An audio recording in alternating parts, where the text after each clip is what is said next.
See You at the Top by Zig Ziglar.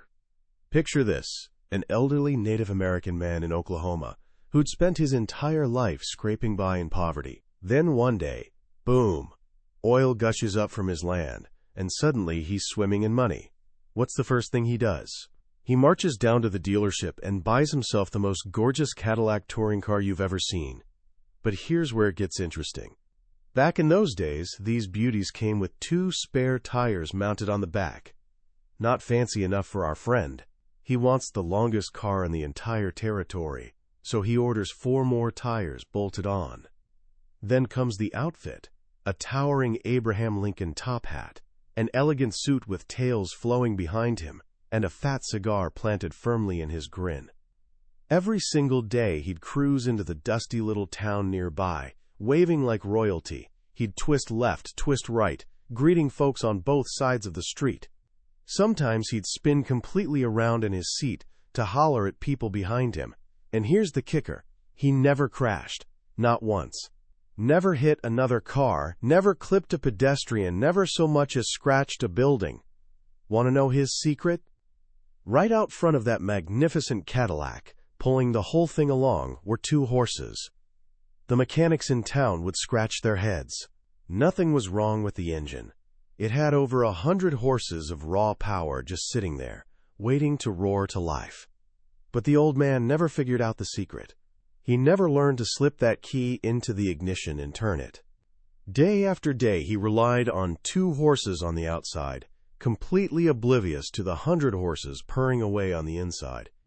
This story is the beating heart of a book that sold nearly 2 million copies and become a cornerstone of personal development. It was written by Zig Ziglar, a warm-hearted storyteller from Yazoo City, Mississippi, who believed with every fiber of his being that most of us are just like that old man, packed with incredible, God-given potential, but wandering through life, never learning how to turn the key. The book is called See You at the Top, and it's not just a collection of ideas. It's a philosophy, a promise, a roadmap. By the time we're done today, you'll have a clear, step-by-step path to your own summit. You'll understand why your success has less to do with your circumstances and more to do with the picture you hold of yourself. And you'll discover the single most powerful principle for getting everything you want in life. So let's start climbing. The journey to the top, as Zig lays it out, starts with a gut-punch realization. Most of us end up where we are because someone handed us terrible directions. Zig tells this story about driving late one night from Birmingham to Meridian. The roads were torn up for construction, so he pulled into a gas station for help. The attendant sketched out a map and swore it was the fastest route. An hour later, Zig found himself 45 miles farther from his destination than when he started. He wasn't lost because he wanted to be. He was lost because someone gave him garbage information. This, Zig says, is the story of so many lives. We wind up broke, miserable, or unfulfilled, not because that's our dream, but because over the years people have been dumping trash into our minds. They've told us what we can't do, built low ceilings over our heads, convinced us to think small. Zig calls this stinkin' thinkin', a disease he describes as hardening of the attitudes. He paints this beautiful picture to show what's possible. In a big southern city, someone built a stunning shopping center on what used to be the city garbage dump. For 100 years, that spot was nothing but rotting trash. But then, a few people with vision stopped seeing garbage and started seeing possibility. They quit dumping and started hauling in clean dirt, packing it down until they had solid ground, and on top of that old garbage, they built something magnificent. The message hits you right in the chest. It doesn't matter what trash has been dumped into your mind in the past. Right now, this moment is the first moment of the rest of your life. You can stop the dumping and start building something beautiful. But where do you begin? Zig hands us a simple, powerful image that becomes the map for the entire book: a staircase. At the top sits a door labeled Tomorrow, covered with all the things we're chasing: health, happiness, genuine friendships, peace of mind, security, opportunity. Right next to the staircase stands an elevator, but there's a big sign slapped across it. Out of order. The elevator to the top, Ziglar tells us, is always broken. You've got to take the stairs, one step at a time, and that very first step, the foundation of your entire climb, is your self-image. This is ground zero. Zig states it like a law of physics. You cannot consistently perform in a manner that's inconsistent with how you see yourself. If you see yourself as a loser, you'll find a way to lose. If you see yourself as a winner, you'll find a way to win. Take Viktor Serebriakov's story. It's absolutely mind-blowing. When Viktor was 15, his teacher looked him dead in the eye and told him he was a dunce who'd never finish school. Viktor believed it. He dropped out and spent the next 17 years bouncing from one dead-end job to another, living the life of a dunce because that's what he thought he was. Then at 32, he finally got a proper evaluation. The results? Viktor was a genius. His IQ was 161. And what happened the moment he changed how he saw himself? He started acting like the genius he'd always been.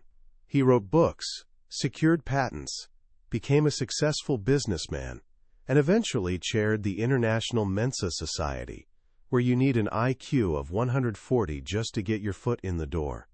Viktor didn't suddenly get smarter, he just finally gave himself permission to use the intelligence he'd had all along. Most of us, Ziglar argues, are thieves. We're robbing ourselves blind. He tells the story of Emanuel Ninger, an artist so talented he could hand-paint $20 bills that fooled almost everyone. Here's the tragic irony. It took him nearly the same amount of time to paint a counterfeit 20 as it did to paint a portrait that, after his arrest, sold for over $5,000. He was a thief, sure, but the person he stole the most from was himself. He robbed himself of legitimate wealth, respect, and the joy of sharing his true gift with the world. How many of us do the exact same thing? We've got this gift, this unique talent, but our lousy self-image convinces us to play small, settle for less, take shortcuts. We believe the lies, that we're not smart enough, not talented enough, not natural-born enough at whatever we're trying to do. Ziglar just laughs at this. He says he's read newspapers from all over the world, and he's seen stories about women giving birth to boys and girls, but he's never once read about a woman giving birth to a salesman. People become what they choose to become, through training and dedication. So how do we build a healthy self-image? Ziglar walks you through a practical 15-step process, but it all kicks off with one powerful exercise: taking a personal inventory. He asks you a simple question: would you sell your eyesight for $1 million?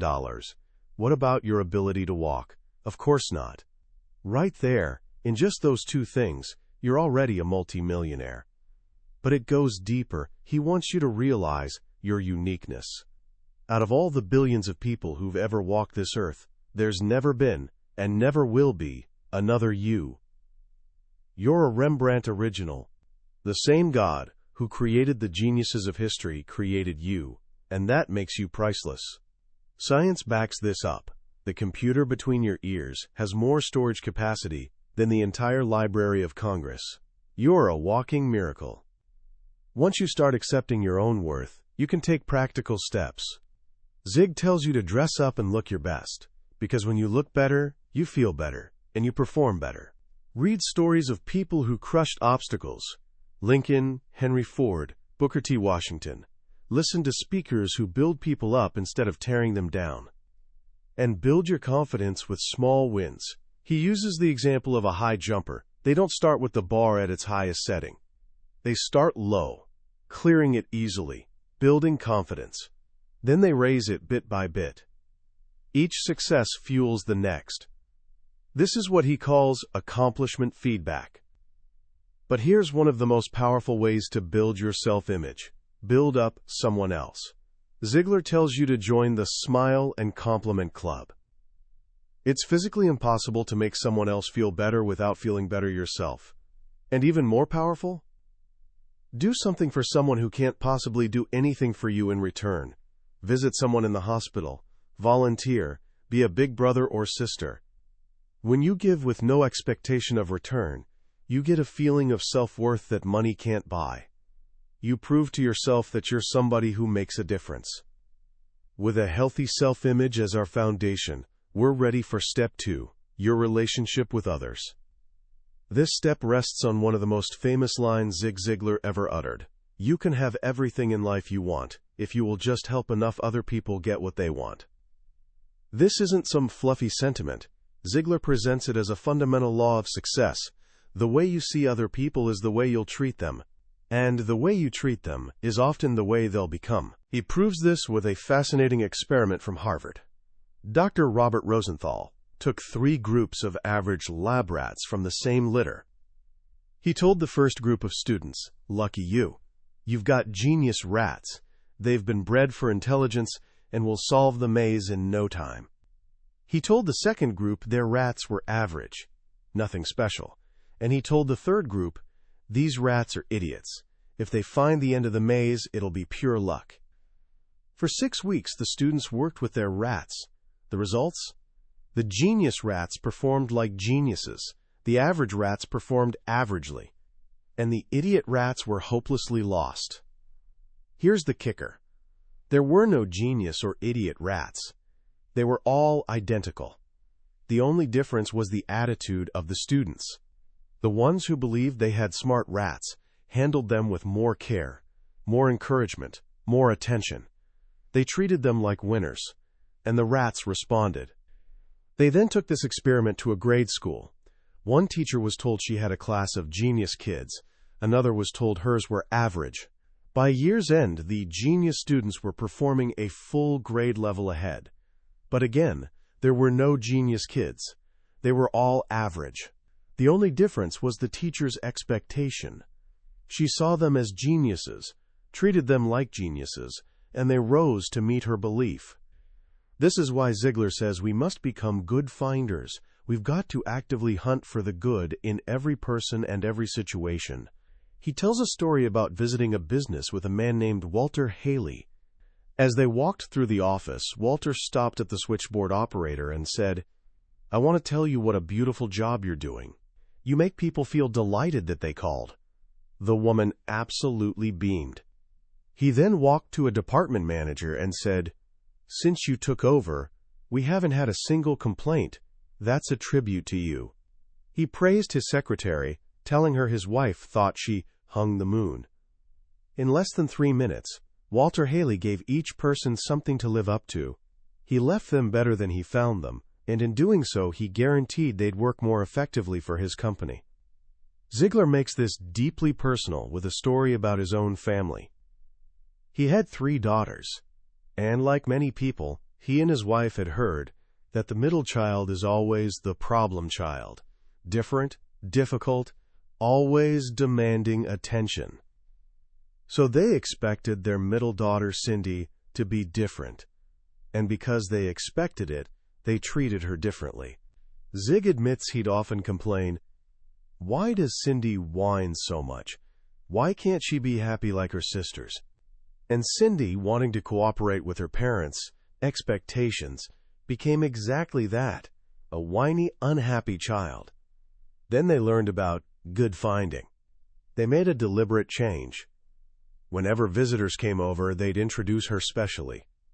"This is Cindy," they'd say. "She's the little girl everybody loves because she's so happy. She laughs and smiles all the time, don't you, baby?" And little Cindy would flash her 2 front teeth missing grin and say yes.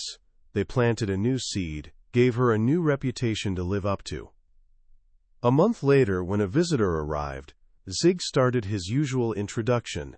"This is our little girl that everybody loves." And Cindy tugged on his sleeve. "Daddy," she whispered, "I've changed my name." Surprised, Zig asked, "What's your name now, baby?" With the biggest smile you've ever seen, she announced, "I'm the happy tadpole. When you see people for their potential, you empower them to reach it. When you only see their flaws, you give them something to live down to. This applies to our children, our employees, and most critically, our spouse.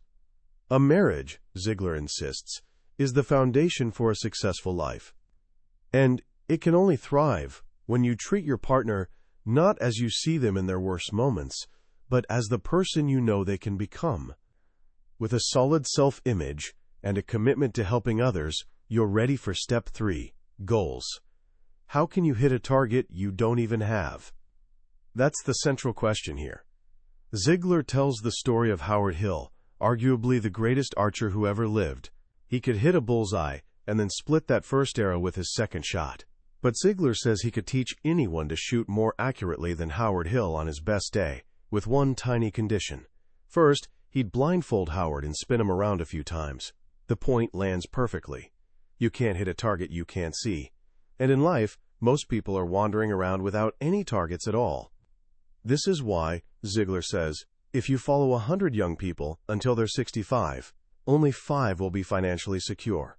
It's not because they plan to fail. It's because they failed to plan. He compares a person without goals to processionary caterpillars. These creatures get their name because they blindly follow the one in front of them. A French naturalist arranged a group of them in a circle around the rim of a flower pot. In the center, he placed their favorite food, pine needles. The caterpillars began marching, one after another, around the rim. They marched for 7 days and 7 nights, around and around in a circle, until they all dropped dead of starvation and exhaustion, with an abundance of food less than 6 inches away. They confused activity with accomplishment. So many people do the same. They're busy as hell, but they're not productive, because they've got no clear direction. They're just marching in circles. Goals give you that direction. Why don't more people set goals? Ziglar identifies 4 reasons. 1. They've never been sold on the importance of goals. 2. They don't know how. 3. They fear failure. If you don't set a goal, you can't fail to reach it. 4. They have a poor self-image and don't believe they deserve to achieve their goals anyway. This book tackles all 4. First, understand the characteristics of effective goals. Your goals must be big. It takes a big goal to create the excitement and energy needed for maximum effort. Nobody gets fired up about just getting by. The excitement comes from reaching for something just beyond your grasp. Second, goals must be long-range. If you only have short-term goals, you'll get derailed by temporary setbacks. A long-range goal acts like a lighthouse, keeping you on course, even through storms.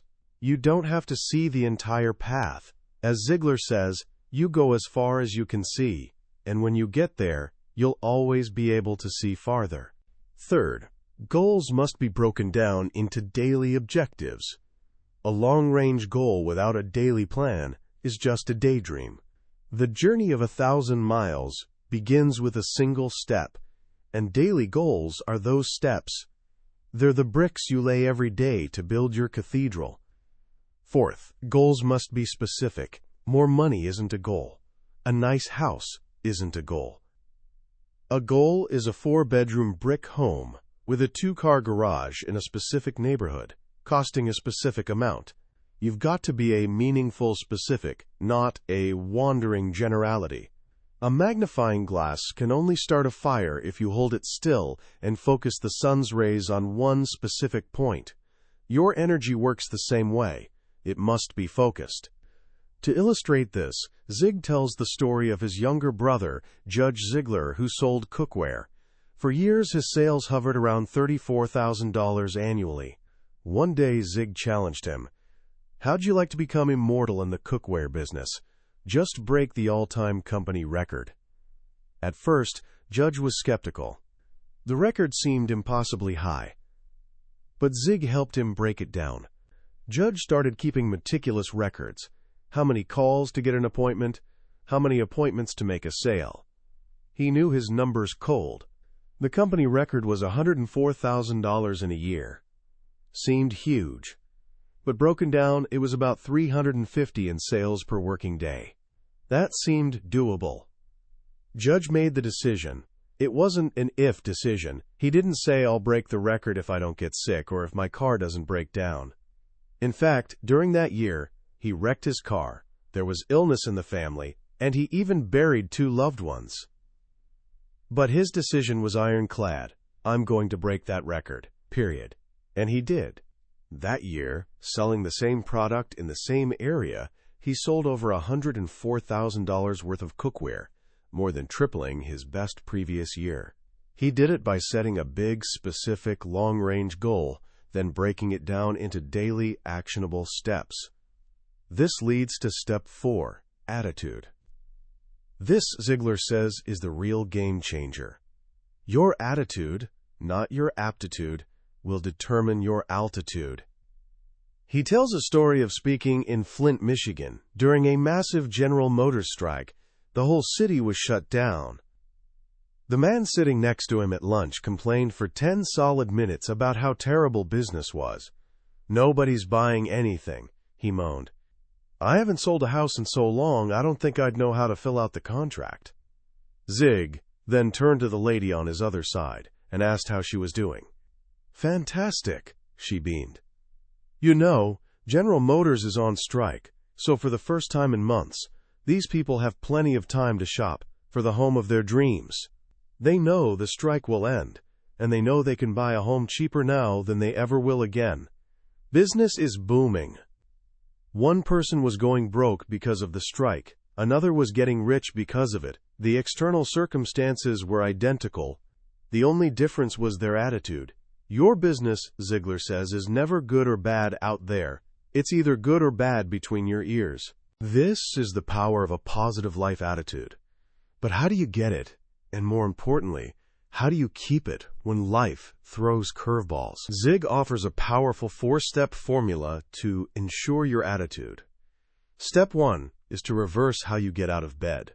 Most people start the day in neutral or reverse. The alarm screams, they groan, and they think, "Oh no, another day." He challenges you to flip it. The moment your opportunity clock goes off, sit straight up, clap your hands, and say out loud, "Oh boy, it's a great day to get out and take advantage of the opportunities the world has to offer." Yes, you'll feel ridiculous, but you'll also be laughing at yourself, and you'll have seized control of the first moment of your day. You're acting your way into a new way of feeling. Step 2 is to establish positive symbols. We live in a negative world. We call them stoplights, but in reality, they're go lights. They exist to help us go farther, faster, and more safely. Ziglar tells you to start calling them go lights. When you do, you'll smile, because it's a conscious choice to see the positive purpose behind something. This small shift retrains your brain to hunt for the good. Step 3 is to set your gyroscope. Unlike animals, humans can set their own direction. A sailboat can go in any direction, regardless of which way the wind's blowing, depending on how you set the sail. Your attitude is your sail. Ziglar tells you to set it by writing down your goals and affirmations. Instead of mindless doodling during a phone call, write I can, followed by your specific goal. Then write, I will. This burns your objective into your subconscious and sets your inner compass towards success. Step 4, the most crucial step, is to feed your mind. You feed your body every day, but how often do you consciously feed your mind? Ziglar was huge on what he called Automobile University. He pointed out that the average American spends hundreds of hours a year in their car. If you use that time to listen to educational and motivational recordings, you can transform dead time into live time. You can get the equivalent of a college education while driving to work. You are what you are because of what's gone into your mind. You can change what you are by changing what goes into your mind. Feed your mind good, clean, powerful, positive thoughts every single day. This brings us to step 5, work. Ziglar pulls no punches here. He opens with the story of a wise old king who asked his wise men to compile the wisdom of the ages. They returned with 12 massive volumes. The king told them it was too long. They condensed it to 1 volume, then a chapter, then a page, then a paragraph, and finally, to a single sentence. The king was thrilled. This, he said, is truly the wisdom of the ages. The sentence was simple. There ain't no free lunch. This is bedrock Ziglar philosophy. The most practical, workable philosophy in the world won't work if you won't. But he reframes the idea of paying the price. He tells a story about his own battle with weight.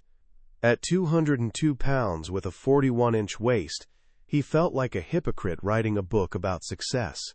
So he committed to losing 37 pounds. He started a brutal running and diet program. At first, he complained every step of the way, telling everyone about the enormous sacrifice he was making. He was paying the price. Then one day, jogging on a gorgeous spring afternoon, it hit him. At age 50, he was in better physical shape than he was at 25. He felt incredible. And he realized the truth. You don't pay the price for success. You enjoy the benefits of success. You pay the price for failure. You don't pay the price for a good marriage. You enjoy the benefits of one. The effort isn't a price. It's an investment that pays incredible dividends. The central metaphor for work is the old-fashioned water pump. If you've ever used one, you know you can't get any water out until you first put a little water in to prime the pump. Life's the same. You've got to put something in before you can get anything out. A farmer has to plant the seed and do the work long before the harvest. A student has to put in hours of study long before graduation.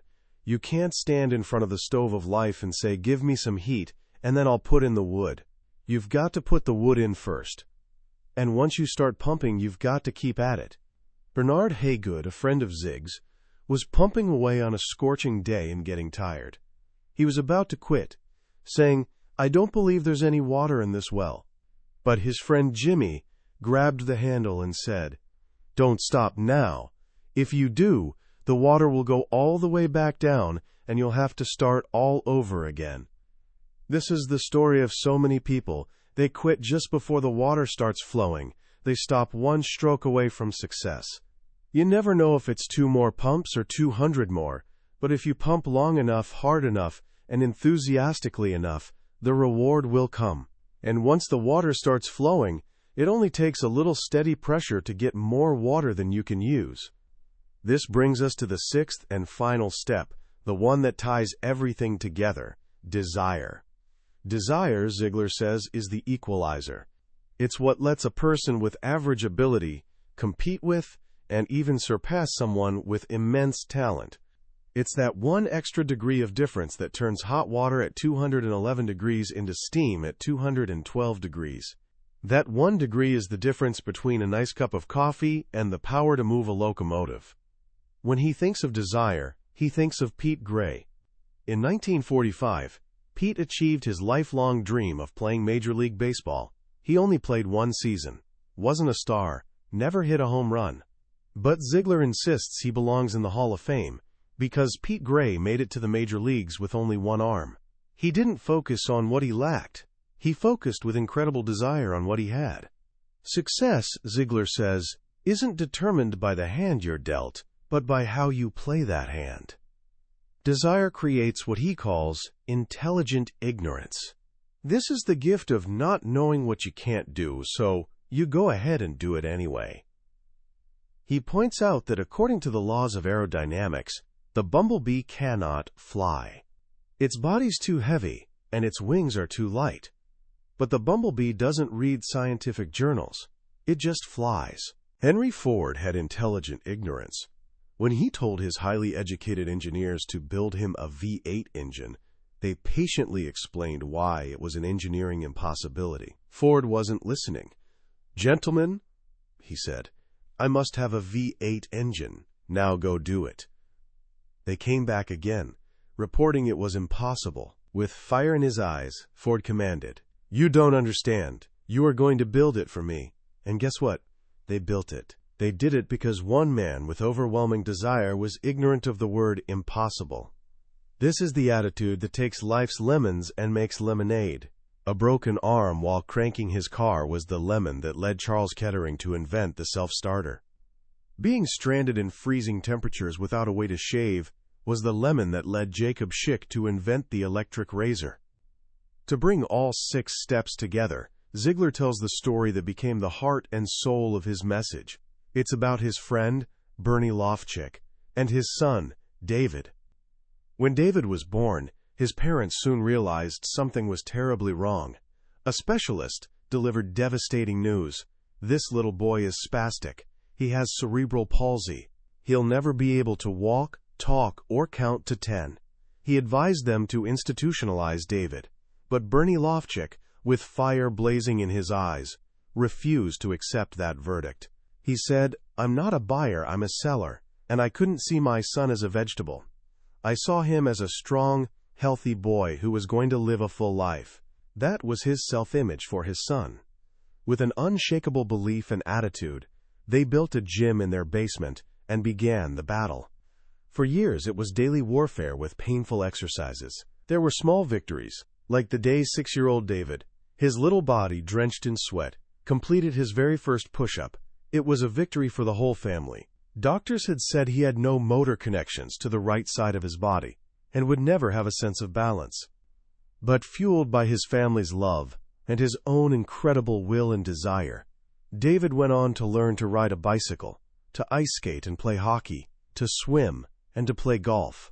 The boy who was never supposed to count to 10 excelled in 9th grade mathematics while he was in the 7th grade. The story of David Lofchick is the living, breathing embodiment of the stairway to the top. It's proof that, with a healthy self-image, the right relationships, clear goals, a positive attitude, hard work, and burning desire, you can overcome almost any obstacle. You can defeat any Goliath. And where does the opportunity to climb this staircase come from? For Ziglar, the answer is crystal clear. It's the free enterprise system. It's the freedom to dream, to work, to build, and to succeed. This is the stage where the drama of success plays out. It's America the Beautiful. He ends the book with a passionate call to appreciate and protect this freedom, because it's the foundation that makes the entire journey possible. When you step back and look at the whole picture of See You at the Top, what becomes clear is its beautiful, timeless simplicity. In a world constantly chasing the next complex life hack or productivity secret, Zig Ziglar brings us back to the fundamentals. His message isn't complicated. It's grounded in character, integrity, faith, and an unwavering belief in human potential. It feels less like a modern self-help book and more like wisdom passed down from a beloved grandfather. The power of Zig's message is that it's not just about achieving more, it's about becoming more. The goal isn't just to reach the top, it's to become the kind of person who deserves to be there. He reminds us that what you get by reaching your goals isn't nearly as important as what you become by reaching them. This is a philosophy that builds not just successful careers, but successful lives. The stories he tells are the heartbeat of the book. They're not just case studies, they're parables. The old man with the Cadillac, the processionary caterpillars, the old-fashioned water pump. These images stick with you long after you've finished reading. They become mental shortcuts for profound truths. That's the magic of a master storyteller. He doesn't just teach you a lesson, he gives you a story that teaches the lesson for him, over and over again. In today's often cynical world, Zig's unabashed optimism and patriotism can feel like a breath of fresh air. He believed in the goodness of people and the greatness of opportunity. He wasn't blind to problems, but he was always focused on solutions. He believed every lemon could be turned into lemonade, that every setback was a setup for a comeback. This is a message of hope, and it's as relevant today as it was when the book was first written. So how can you start applying this philosophy right now? Here are 3 simple actions you can take today. First, give yourself a checkup from the neck up. For the next 24 hours, just become aware of your own thoughts. Listen to yourself talk. Notice when you say, "I can't," or when you focus on what's wrong instead of what's right. You don't have to change it just yet. Just notice it. Awareness is the first step to change. Second, become a good finder. Make it your mission today to give one person a sincere, specific, honest compliment. It could be a family member, a coworker, or the person who serves you coffee. Look for the good in them and point it out. See how it makes them feel, and more importantly, see how it makes you feel. Third, prime the pump. Identify one small positive action you've been putting off. Maybe it's a 15-minute walk, or reading 10 pages of a book, or making that one phone call. Don't think about the whole well. Just focus on that first pump. Do it today. Start the flow of water. That was a summary of See You at the Top by Zig Ziglar. We've walked up the 6 steps of the staircase today, but I'll be honest with you. Listening to a summary is like looking at a travel brochure. It can show you the destination, but it can never replace the experience of the journey itself. The real magic of this book happens when you read it, when Zig's warm, folksy voice seems to speak directly to you, and one of his simple stories lands in your heart at just the right moment. This summary is your map. If anything we've discussed today has sparked something inside you, I encourage you to grab a copy of the book. Reading it isn't just about learning principles. It's about catching a spirit of hope, optimism, and unshakable belief that you were, indeed, born to win. Also, if you found this journey valuable, please take a moment to like this video and subscribe to the channel. It's the best way to make sure you don't miss our next exploration into another life-changing book. Let's keep climbing that staircase together. I'll see you at the top.